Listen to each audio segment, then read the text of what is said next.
السلام عليكم، ازيكم عاملين ايه؟ يا رب تكونوا بخير وسعادة. شرحنا في الحلقات اللي فاتت تكوين الكلية وايه هي وظائف الكلية. النهاردة هنتكلم عن فسيولوجية الكلية، وهنتكلم عن التحاليل اللي بنعملها ومنها نعرف المشكلة في اي منطقة في الكلية.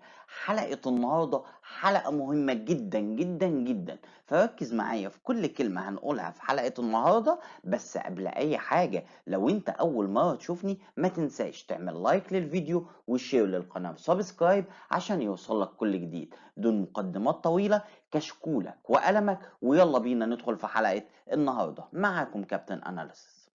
هنتكلم عن فسيولوجية الكلية بالتفصيل، بس الأول لازم تكون عارف معلومة مهمة. هي الوظيفة الأساسية للكلية إيه؟ الميجور فانكشن. قالك وظيفتها فورميشن يورين، تكوين البول. إزاي البول بيتكون عندي؟ قالك هيتم على 3 مراحل.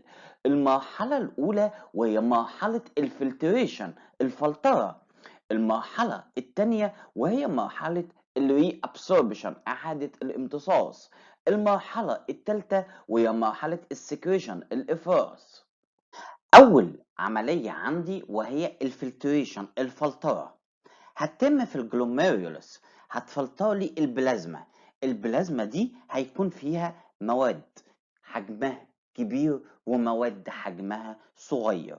المواد اللي حجمها كبير هيحصل لها فلتريشن وتروح من الجلوميرولس للبومن كابسول. طب والمواد اللي حجمها كبير قالك دي مش هيحصل لها فلترة، زي البروتين. وبالتالي انا ما بشوفش بروتين عندي في البول الطبيعي. طب لو انا شفت بروتين نزل في اليورين، هنا انا عندي مشكلة، عندي كارثة في عملية الفلتريشن الخاصة بالكلية. تاني عملية عندي وهي الري ابسوربشن. ركز قوي، مستحيل الجسم يتخلص من كل المواد اللي حصل لها فلتريت. ليه؟ قالك لان الجسم هيحتاجها، وبالتالي لازم يعمل لها ري ابسوربشن، اعادة امتصاص. العملية دي هتتم في الرينال تيوبل، في الانابيب الكلوية، للأوعية الدموية اللي موجودة حوالين الأنابيب الكلوية. ودي هتتم بشكلين. الشكل الأول وهو الباسيف ترانسبورت. هنا المواد هتتنقل من الأنابيب اللي تركيزها عالي للدم اللي تركيزه أقل. زي مين؟ قالك زي اليوريا.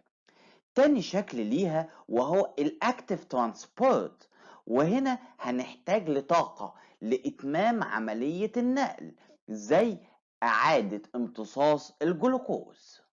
ومن هنا ظهر عندي مصطلح مهم جدا وهو اسمه الرينال ثريشولد او العتبة الكلوية. يعني ايه الكلام ده؟ قالك عشان تفهم ركز معايا.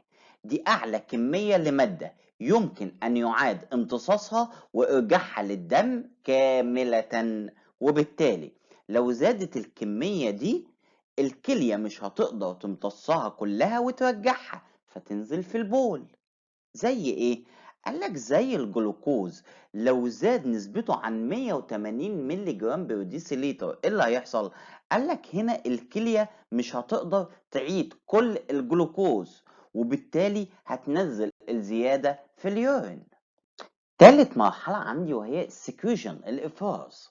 هنا هيحصل إفراز مباشرة من البري تيوبولار كابيلاريز للرينال تيوبل بدون عملية فلتريشن، الإفراز مباشر، زي الأدوية.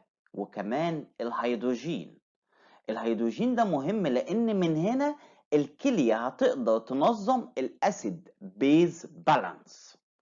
طيب كده عملية الإخراج عبارة عن إيه؟ قالك بص، amount excreted urine هيساوي amount filtrated زائد amount secreted ناقص amount reabsorbed.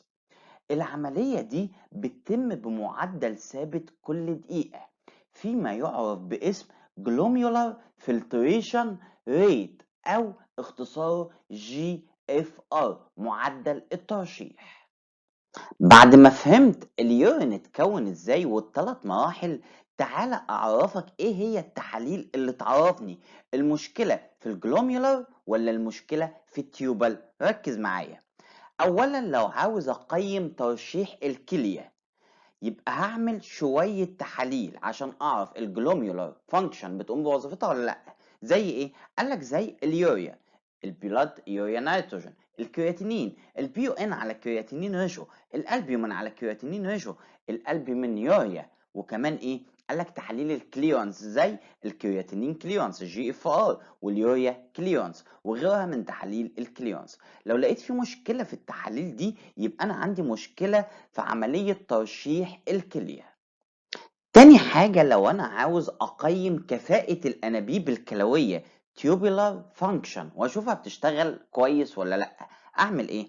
قالك بص، أنا عندي نوعين من الأنابيب، proximal tubular function و distal tubular function.